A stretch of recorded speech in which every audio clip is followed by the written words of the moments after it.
Now it's my pleasure to introduce our keynote speaker for the evening, roboticist and user experience designer Benjamin Hylak. Ben is an...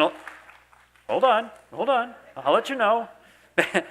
Ben is an alumnus and silver medalist of the first ever Broadcom Masters, and we figured out we were both here in 2011. His winning project was a telepresence robot designed to visit his grandmother that eventually traveled to the White House Science Fair. Ben has since interned for SpaceX and Google, written 2 science fiction stories for Intel, and has been a featured speaker at several World Maker Fairs around the country. Huffington Post recently named him as one of their 20 under 20 STEM, or STEAM in this case, innovators. Ladies and gentlemen, please welcome to the stage Benjamin Hylak.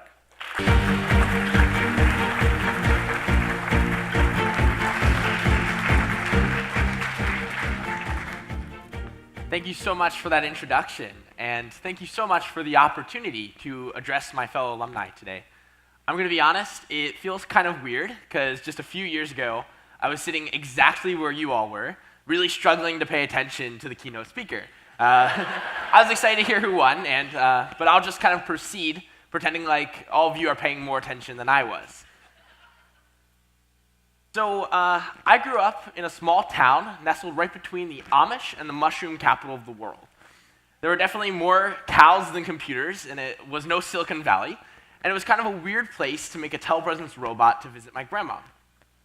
It took a really long time to find that passion for science and engineering. And it really wasn't until 8th grade when I had a science teacher named Mr. Blau.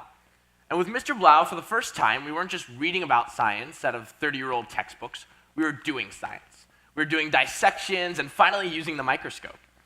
Mr. Blau also brought the science fair to our school for the very first time that year. That science fair was my impetus to take a problem that I had, that I wanted to see my grandma more, and then solve it by creating a robot. That project eventually led to the honor of being invited here to Broadcom Masters, just like all of you. Okay, cool. Yeah, so this is a picture. I know I haven't changed much since 2011, and this is the very first class of Broadcom Masters. And these people were just so energetic and so able to solve just these insanely large problems. And the best part was they loved talking about the same things that I did. And this is a very hard thing for me to verbalize, but I'm sure the 30 of you know exactly what it's like to meet, these types of people for the very first time. And for me, it was definitely the first time. But Broadcom Masters had such a profound impact on my life. Obviously I wouldn't be here without Broadcom Masters, but really I wouldn't be where I am in life without Broadcom Masters. So I really had to ask myself, why do these events exist?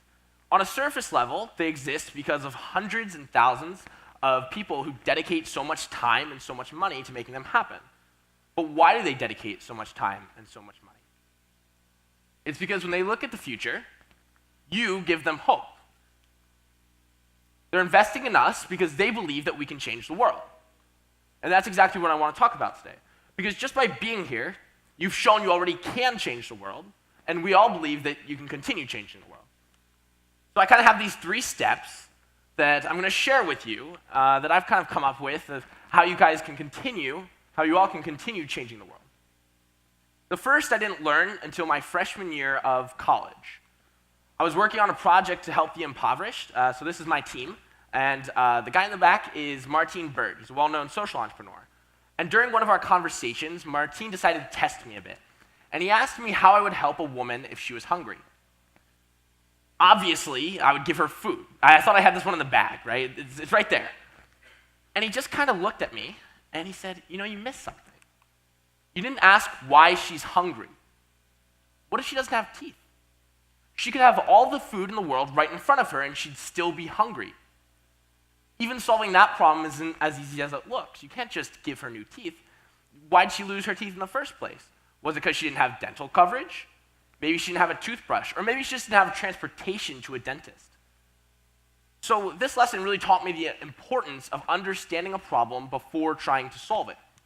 In the words of Albert Einstein, the formulation of the problem is often more essential than its solution, which may be merely a matter of mathematical or experimental skill. This is especially true if your problems involve people. People tend to be really complicated, and especially when they come from different backgrounds than us, it can be really hard to understand their problems. So the solution is just to listen. If you ask people to tell you their stories and you really listen, and I mean you set aside your biases and your expectations about what they're going to say, and you even set aside your cell phone for a little bit, and you really, really listen closely, I promise you that you'll be able to understand. So that's step one, listen. But all of you are here today because you didn't just listen, and you didn't just identify a problem, you did something about it. And that's step number two, take action. Whether it was the sun's corona or gabled roofs, I'm sure you probably didn't have much experience in that area before you started. At least when I was here, I didn't. But that didn't scare you from taking action. You weren't deterred. And that's amazing. But it seems like, and speaking from experience, sometimes as we get older, we do start to be scared by the things we don't know. We start to become scared by the possibility of failure. But like Theodore Roosevelt said, we have to do what we can with what we have where we are. When I came to Broadcom Masters, my project really embodied this. I'd never really seen a robot before besides this Roomba vacuum cleaner that my aunt had. So, as you might guess, that's exactly what I used as the base of my robot. I had no idea how to make a body for a robot, and I wouldn't have had any way to do it anyway, but I did have a trash can in my kitchen, and this is a true story, a trash can in my kitchen that just about fit the Roomba, so I used that as, that'll work, as the body of my robot. And I kind of cobbled all these things together, and that's really a trash can, and that's even the swivel part of the trash can that covers the front. But, and cobbled all these stuff together to solve a problem that I had. I did what I could with what I had, go back here, right where I was.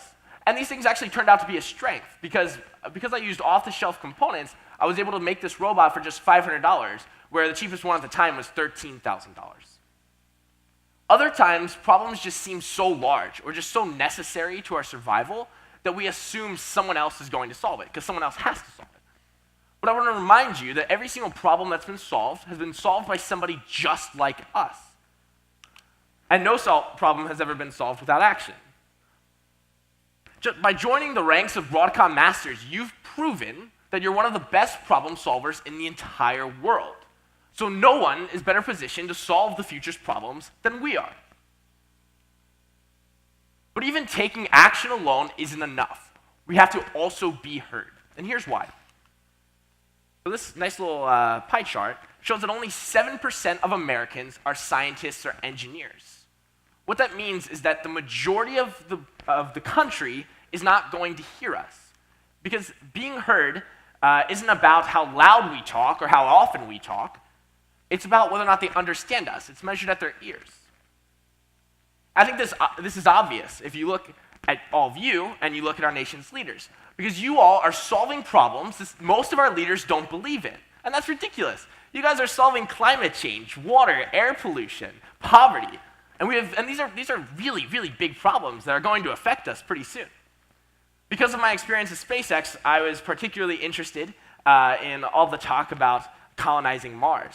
So I know there's a project about colonizing Mars, and you guys did an activity where you were filtering water and creating oxygen. And as important as this is, and as much as I want to colonize Mars, we should keep Earth around for a little bit longer before we do that. So in order to be heard, we have to make our work approachable. We have to explain to our friends and families what the implications for our work are and why they should care and why they need to care. Because in order to change the world, we have to change it for everyone. And in order to change the world for everyone, it's going to take more than 7% of the country understanding what we're doing. You all are here just as I was back in 2011, which is a long time ago, wow, because people believe that we can change the world. So go out, listen, take action, and be heard, because nobody is better positioned to change the world than we are. We're going to be the ones that cure cancer and develop technology to help the sick. We're going to do what we can with what we have right where we are. Because who are we? We're Broadcom Masters, and you will always be a Broadcom Master. Thank you.